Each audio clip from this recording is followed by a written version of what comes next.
What's going on, y'all? Machiavelli Mills TV. So look, y'all, later on tonight, Deontay Wilder, the bronze bomber, is getting ready to take on Zhilei Zhang, right? And he's indicated if he loses this fight, he's most likely going to retire.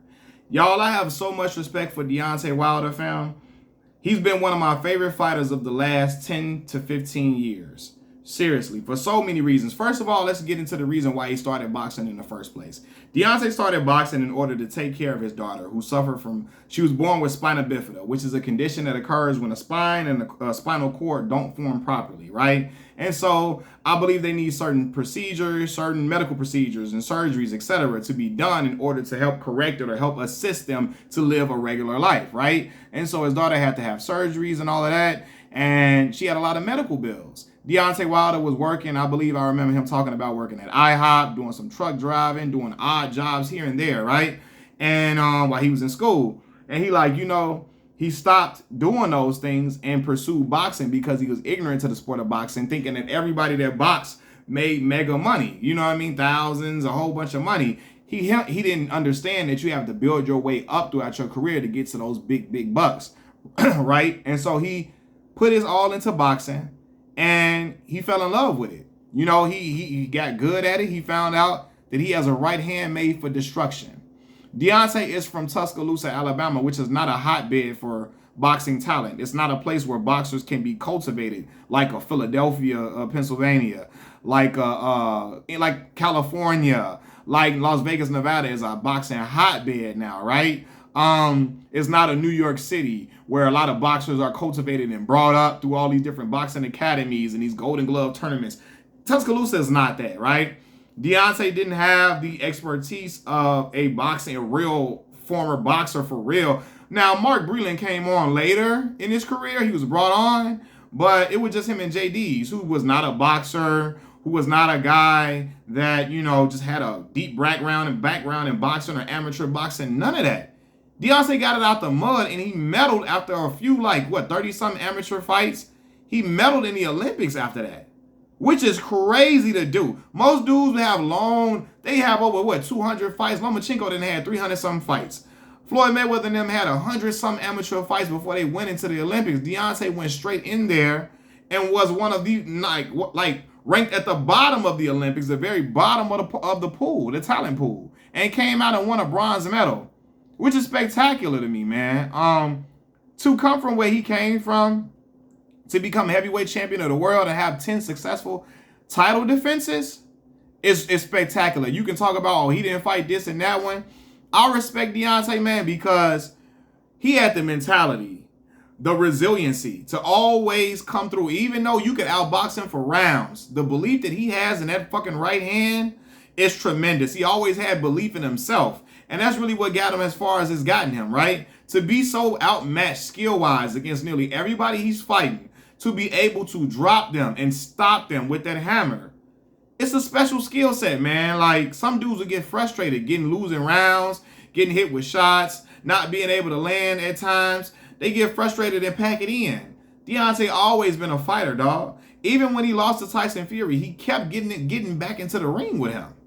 After that second fight, a lot of dudes say, I'm not getting back in there with dude. It is what it is.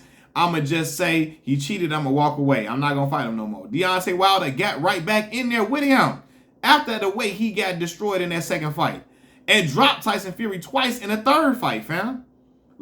Just always been a resilient dude all in all. People made fun of the way he talks because he's a Southern man. He doesn't talk. He talks with a different twang than people from the East Coast, the West Coast, the Midwest. They made fun of him, calling him illiterate, calling him a hillbilly. And he always been himself, never tried to be something that he wasn't, right? And was able to make mega millions in this sport while defending that title all the time, fighting mandatories. Going in there, man, and laying it all out on the line. And that's something that I love from a fighter. That Luis Ortiz fight, that first fight, bro, the way Deontay was getting hit with shots, you would have thought it was over with. The boy kept coming forward till he land that bitch. And I promise you, that is one of my favorite Deontay Wilder fights. That first Luis Ortiz fight with Deontay Wilder, Luis Ortiz fight is sensational. It's amazing to watch. And I still, to this day, love watching it, man, because Deontay showed the grit, the determination, the resiliency to be a heavyweight champion in that fight, man. Like, again, man, I always had a lot of respect for him. Always giving us entertaining fights, always giving us entertaining moments. You got highlight reels of him knocking dudes silly. Always knocking dudes silly, always trying to deliver the big bang. And people can say, well, it's because it's all he got. Well, shit. That one, if he a one-trick pony, that one-trick pony, that he went a long way with that shit. Well, nobody, like, again, Mark Breland came on later. He started out with him and JD's. He didn't have no dudes that show him how to box for real and all of that and show him he didn't grow up fighting. He started fighting late, like 19 years old, nearly 20 years old he started fighting. Most great boxers are fighting from when they 5, 6, 7. Floyd Mayweather's been fighting since birth. He grew up in a boxing family. In Michigan. He didn't go, like, again, Michigan, I forgot the name. In Michigan, that is a boxing hotbed, boy. All the talent in Michigan, bro, came out of the Motor City Cobra the Kronk Gym in Detroit, man. So, and Floyd Mayweather came from Roger Mayweather, Floyd Mayweather Sr., Jeff Mayweather, man. He been a dog, man, and I always respect him for being an animal like that.